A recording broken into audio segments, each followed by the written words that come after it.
Guys, pakita ko lang sa inyo to. Parang ano to, longganisa sa Pilipinas. I don't know, parang longganisa or tocino. Ano siya? Chinese pork sausage dito sa Thailand. Ang tawag nila dito sa Thai word. Ano yung alaya pa sa Thai? Kun siang gai. Ano siya mo Pen mo, pen gai. Pungจริงpung ni mo may mo. Any gai. Ano yan?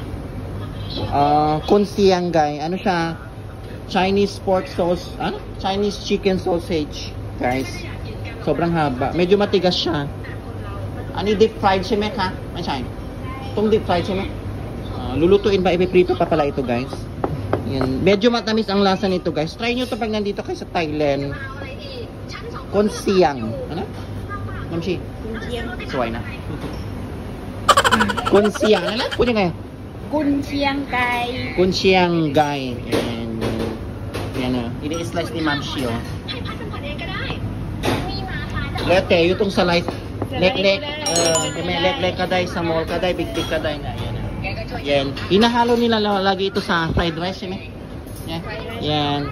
Hinahalo nila usually sa fried rice, guys. Pag nagluluto sila. Ayan. Try nyo to.